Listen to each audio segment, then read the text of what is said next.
Hello, True Desires. It is Monday morning at 12:53 in the morning. This is a request video. Hopefully I'm awake enough to be able to do it. About Thomas Malthus. Somebody sent me a request video about him about a couple months ago. Then I noticed that in my little audiobook collection I had his book, Principles of Population. So I listened to it twice. And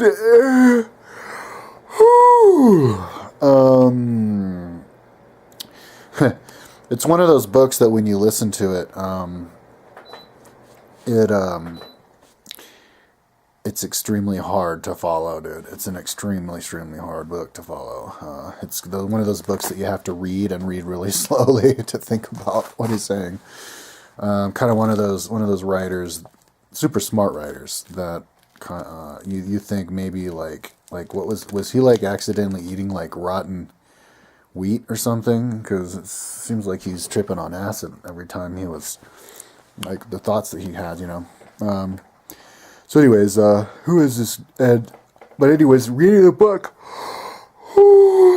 listening to the book, I really didn't get much out of it at all. I listened to it twice, and I have a policy that if I listen to a book twice, I like not to listen to a book more than twice.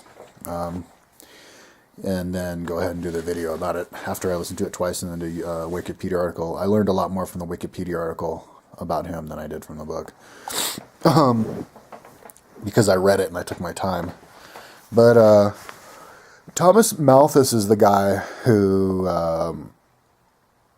the first guy who gained notoriety for talking about, what are we going to do about overpopulation? He wrote the book in 1798,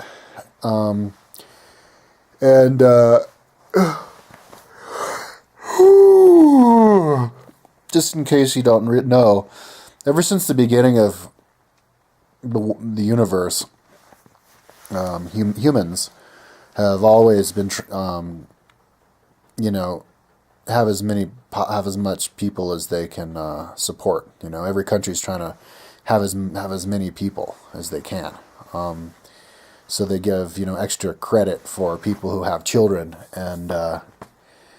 and extra credit for people who want to live out there. The farmers who want to live out there in the fields and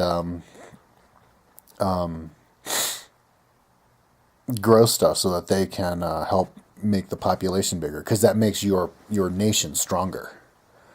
You can defend yourself against other nations, and then also it makes it more interesting, and that people want to have kids anyway. But come beginnings of the Industrial Revolution, back in the 1700s, the population went up a lot, and so then people started to go, well, maybe we're going to have too much population. For the first time, people started to have those kinds of thoughts.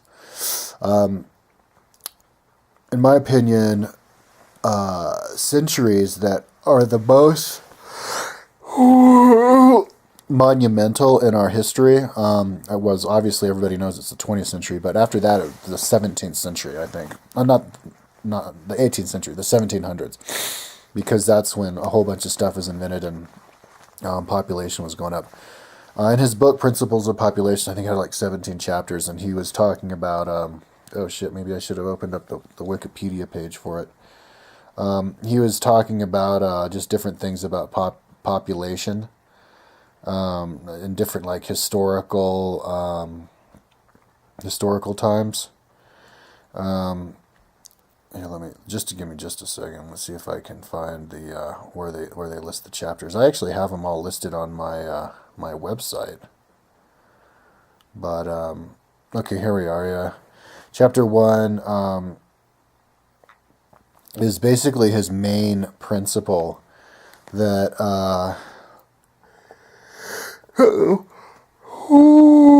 in his book Principles of Population, which is his magnum opus.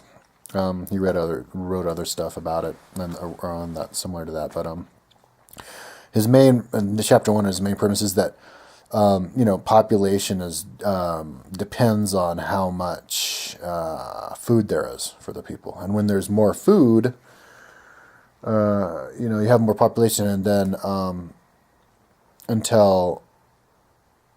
but there's this problem in that population expands exponentially, but food only expands arithmetically. Like 1, 2, 3, 4, 5. But population can expand exponentially because two people, a man and a woman, can produce like 17 kids or whatever. But there is that other, and he mentioned in the book, there is that other. You can ameliorate that by. Excuse me. Oh, I'm yelling like a motherfucker here. Maybe I shouldn't do videos at 1 a.m. By increasing the technology, and then you can get more and then the population can go up again. But then you're going to hit another lump, but so whenever you hit those ceilings of population limit. Due to how many calories you can give to the people, then the people have to start, sharing less. So then the quality of living goes down, and the health of the people and the food goes down. He was actually talking about giving examples, and that because there's a lot in the late 1700s, there was a lot of it was the kind of the beginning of the Industrial Revolution, and lots of population came about because of colonialism. They went around the world, and then they brought back potatoes to Europe, and potatoes can support more people. He said that corn can support so and so people, but potatoes can support a lot more than corn. And that brought the population up. And when you have a higher population in Europe, that now you have more people working, and more people, mining and all that kind of stuff. And but he said that rice actually has can create even more population, or more calories, per field than potatoes. And so he was mentioning China. He said, China is the most irrigated, agricultural country in the world, because it's in this, basin with all these mountains that just funnel all that water into that basin in China. And then from the last, 2,500 years, they have been, cutting holes through mountains and stuff and creating aqueducts and all this. So it's just like a engineered, giant field. And they have the rice there. So he said, well, because of that, it's going to have a huge population. And you also know that the people are going to also live in a less quality of life because of that huge population. So giving the population more food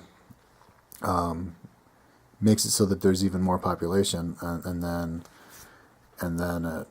which causes more competition, and so the quality of life goes down. It's this they call it like the Malthusian principle or something. And he kind of saw, and he was trying to figure out, like, what would be the end result of this. And he said that charity from the rich to the poor would be a good means, but not like voluntary charity, but not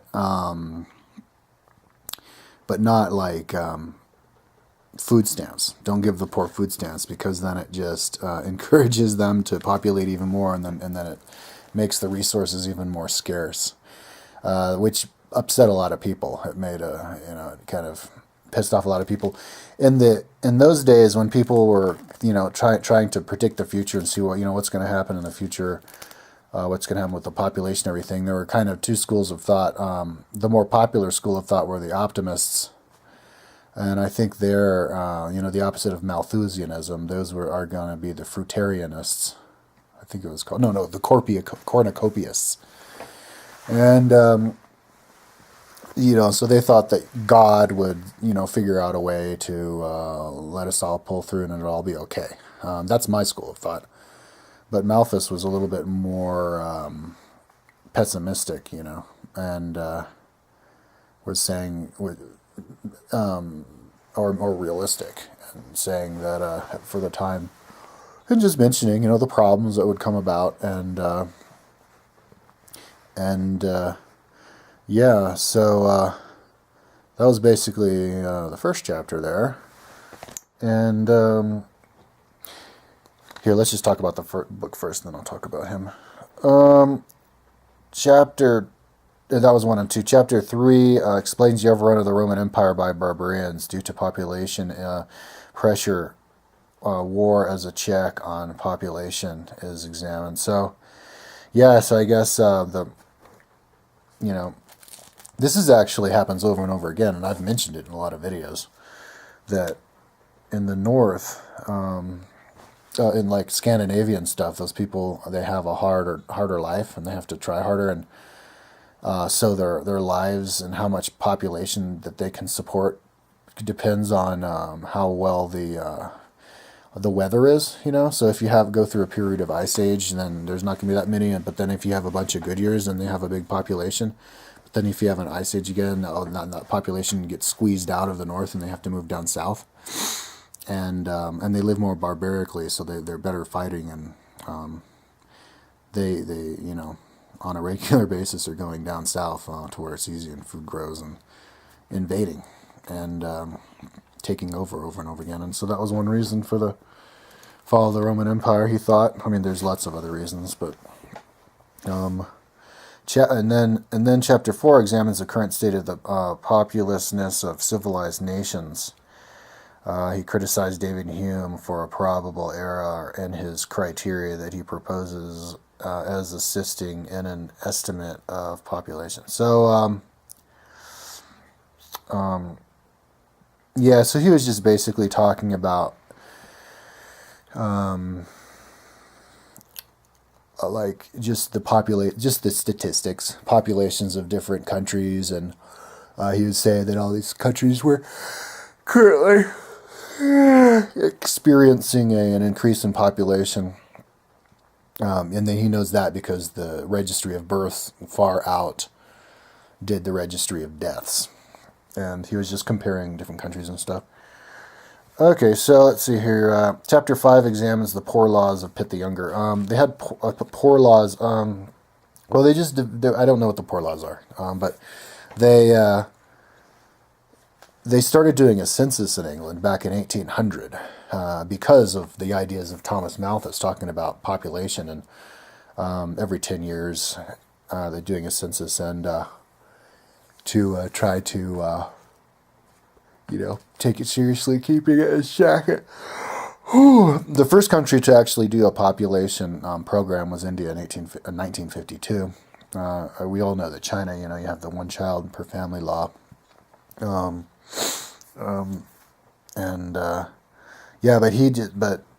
Malthus just wasn't really all that interested in welfare for the poor, because he just thought it would just increase more population. He said this one thing in his second version of the book that he actually had to take out because it pissed off so many people. He was like, "Yeah, in Mother Nature." He's like, he's like being realistic. It's a dog eat dog world, and Mother Nature. If somebody accidentally, or if a bunch of hamsters or gerbils or rabbits or humans accidentally have too many kids, and that person pops in the world, well, they don't deserve to live in the world. There's just no place for them, so they have to get killed, and that's just how it is. And they're like, "Whoa, no, you didn't."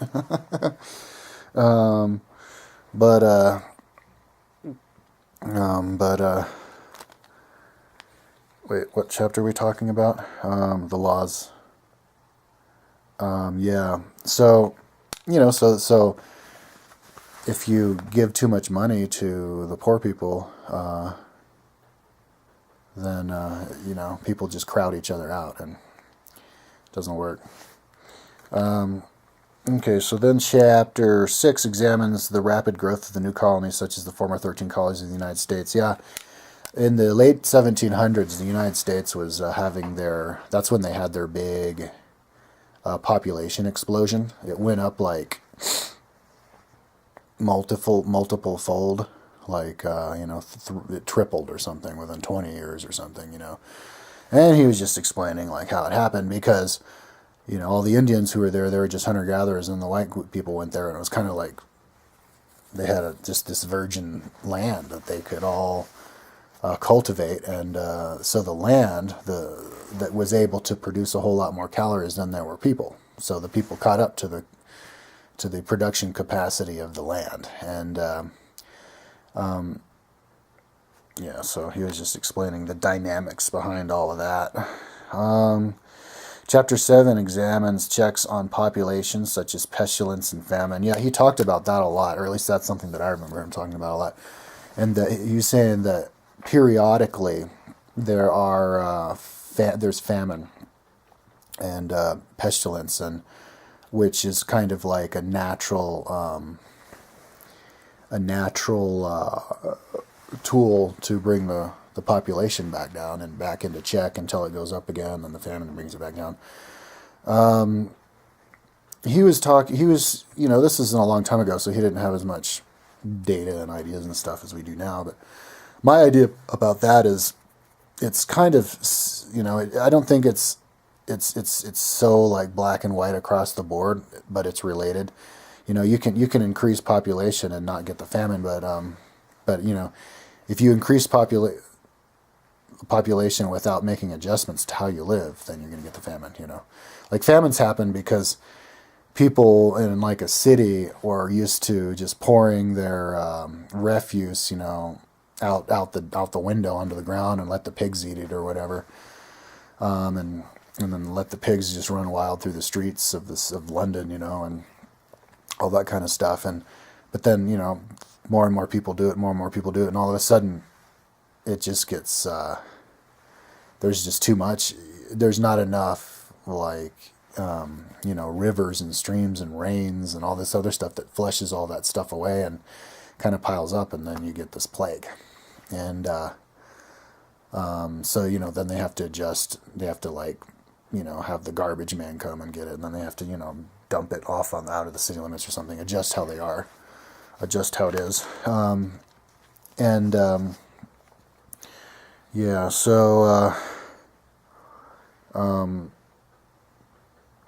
And let's see, Chapter 8 also examines the probable error by Wallace that the difficulty arising from population is at a great distance.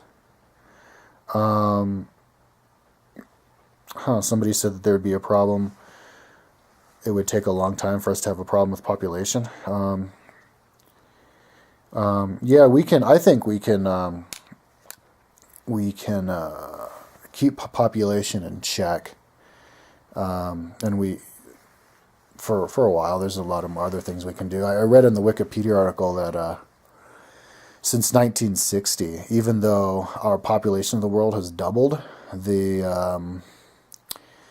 the calorie output that we produce per capita has gone up 23% because of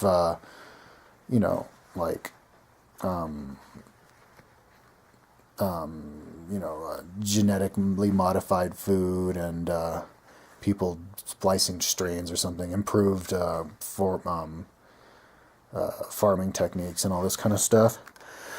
And there's all sorts of other technologies that they haven't even imagined, that he acknowledged, such as aeroponics. You can make these giant skyscrapers that are powered with solar power that grow plants in air and in steam. Their roots dangle down and the steam, and all you have to do is throw in the little phosphorus tablets every once in a while, and then you can recycle all the phosphorus in the world. That's kind of one thing. I guess it's a limited resource, but you can recycle that. Somebody said once that this world could support 20 billion people Like we could support even 6 billion, like within the state of Texas and stuff. And we can if we do it right. In my opinion, the problems that we have in the world, it's not population. We only have 2 problems that could snuff the human race out, that could fuck us. Only 2 things that we need to watch out for. One is extinction of too many species, because we have this whole intricate ecosystem, and if you kill up too many species, then the other species that thrive off of the species that we killed are going to die, and then the species that thrive off of them are going to die, and then our world can turn into a big barren desert. So we really need to, like the people who have those seed banks are smart. They have one like in northern Norway, and hopefully we could find, get all the different, species that go disappearing every day in the Brazilian rainforest. 20 years ago, I heard, we kill 100 species a day or something, and species we haven't exist yet are getting killed every day, and we're still finding new species of stuff all the time. And so,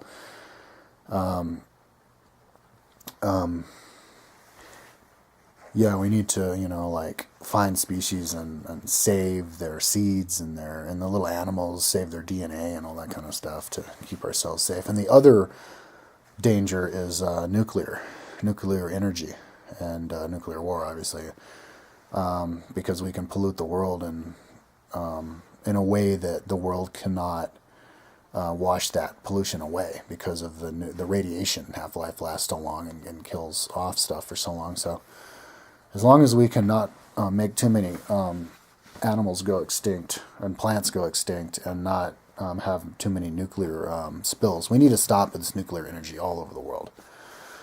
And we still have stupid politicians. I think Paul Ryan even mentioned, we got to do nuclear power. Oh, God, no. Fukushima. So actually, one of my Facebook friends sent me some video. I haven't seen it yet, but I guess the whole Fukushima disaster is starting to kill everything in the Pacific. And it's not in the news yet, but anyways, yeah, but I mean, pollution, population explosion, all the increase in population is going to do is make it more, it's just going to bring the quality of life down for everybody. But anyways, I'm going to talk about that later. Let's see, chapter 16 and 17. Well, what about 9 through 15? Whatever. Examine the causes of the wealth of states, including criticisms of Adam Smith and Richard Price. English wealth is compared with Chinese poverty. Yeah, that's where he was just talking about China with all of their, the people don't live as well because they have so much because they're able to create so much population. So, and English doesn't have as much population, so the people can live better. As much population for the size of the area.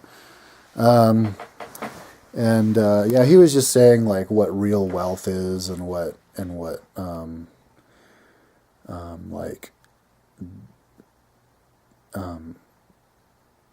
just the value of different kinds of stuff. I didn't really remember much of that, but chapters 18 and 19 set out a theodicy. I've never heard that word. Theodicy, to explain the problem, and it's even a Wikipedia article, to explain the problem of evil in terms of natural theology. This views the world as a mighty process for awakening matter, in which the Supreme Being, acting according to general laws created once of the body as necessary to create exertion, which forms the reasoning faculty. In this way, the principal population would tend rather to promote than impede the general purpose of providence. Yeah, so I think, basically what he's talking about there is that, if people always had enough, if there was no stress on society, people always had enough to eat, which kept the population up, then we would never have gotten out of our barbarous state. The only thing that took us out of the barbarous state was population crunches, because then people had to use their brain to try to figure out ways to ameliorate the problem.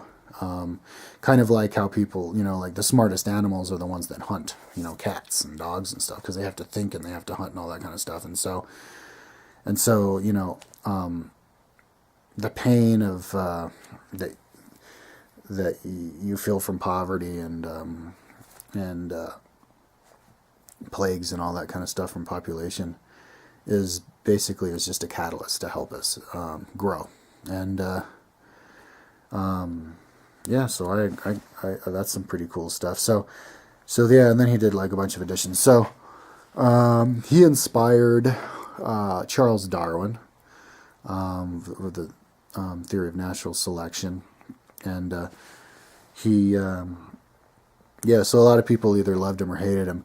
One cool thing I think it's cool to do with people from the past is to kind of picture like who would they be today if they were alive today. What group would you throw them into? And Thomas, because that's a little bit different. Well, I mean, it's good to think about that, but also to think about who their legacy was, like who they influence now, and who philosophers from the past influence now.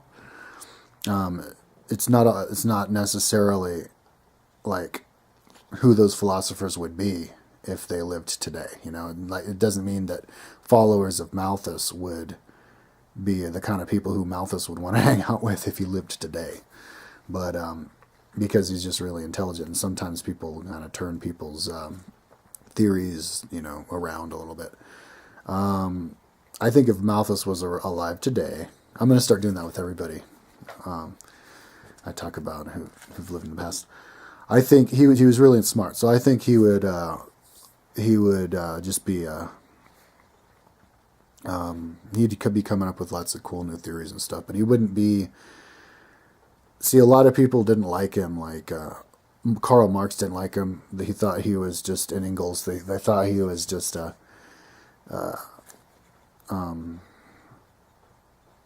like a supporter of just the bourgeoisie. When by saying that don't give money to the poor people. Just you should give it to them by charity on your own decision, but don't give them too many food stamps, because they'll just use them to overpopulate. And I agree with that to an extent. I mean, you just have to find a middle ground. I mean, if you give money away and make it too easy, then yeah, they'll all do that. And there are people who live here in America who have kids, like they don't ever work and they have kids. They're raising kids on food stamps, which I don't think is right. If you got to be on food stamps, don't be having kids. Just take care of yourself. But anyways, and if you're going to raise kids, get a job, but don't raise kids on other people's tax money.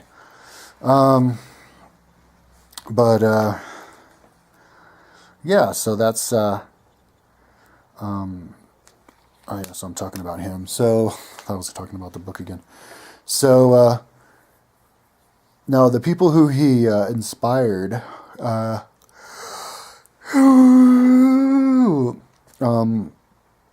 I think he kind of did inspire a little bit of the eugenicists, though, because those are people who are thinking about, like, how are we going to check population.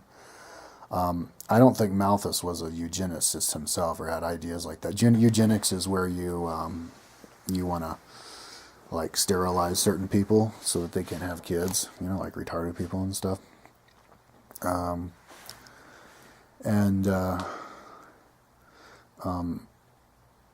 Oops, lost my train of thought. Yeah, so I was going to say a lot more about him, though. I might have to turn off the video and turn it back on again when I get my train of thought again. But he did mention Adam Smith a lot, but I guess he was like the statistics of Adam Smith.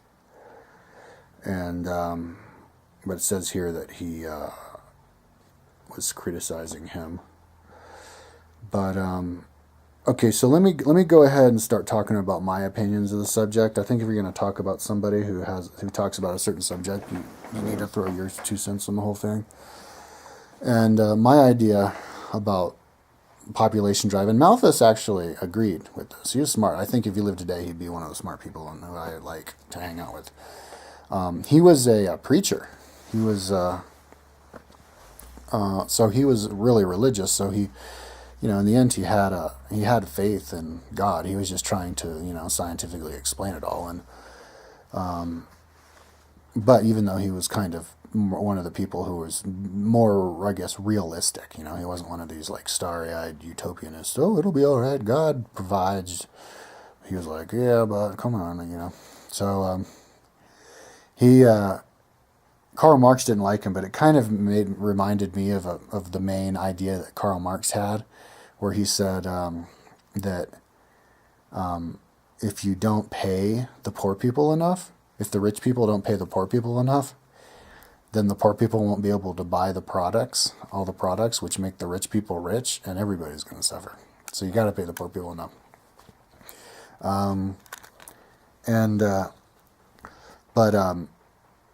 Yeah. So what is my idea about the future population? And this is very, very relevant today, more relevant today than in Malthus's time. What's going to happen with population, overpopulation? Overpopulation in itself isn't a bad thing, but it causes the two major things that could kill us off. People encroaching on the Brazilian rainforest and killing all those plants, and then us, some idiot making it so, we need extra energy too. Let's do nuclear energy. And of course, it also makes us takes our quality of life down, because we're all competing for the same resources. Like in the 60s, like a janitor could make enough money to raise a family. But now you can't. People, the wealth discrepancy has gone up a lot. And that's I think that's one like natural remedy for overpopulation is that, now you have to have a lot of money to raise kids right. So it's just motivating people to not have kids. And I don't think there is a problem with population in the future, because if you look at lots of like the wealthiest countries, they don't have population problems, and people aren't having kids. Japan is having like fertility, like their population's going down, and they're like worried that they might not have enough people to take care of the old people. Same thing with Italy. Same thing I think with Spain. And in America too, like everywhere. But the reason for that is because number one, it's more expensive to feed the kids. But number two, see, these are well-off countries, so people can live and be single and have fun, easy, fun, cool lives, and enjoying all of the new technology that's around now,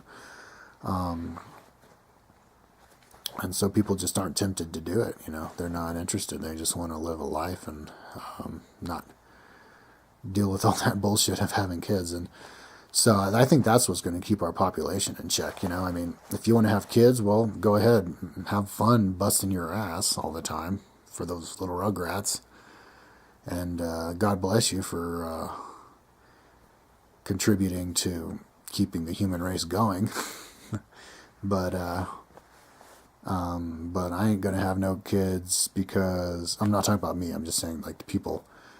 But like the Japanese ain't gonna have some of those single Japanese ain't gonna have no kids, because the country doesn't need it. And they just so it's kind of like this natural fail-proof system that God puts in place on the earth that ensures that it'll all be okay. That's what naturally keeps the population down. And Malthus never really addressed that specifically. But and there's another thing that I think will keep the population down. We don't have to worry about is people are getting smarter.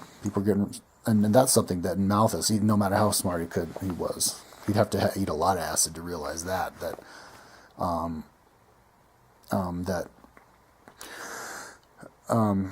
my God, I lost my train of thought. I only quit smoking weed a couple days ago. I'll be getting smarter here pretty soon. But the thing that will fix us so we don't have too much population is that, oh God, I had it, I was just about to say it, is that,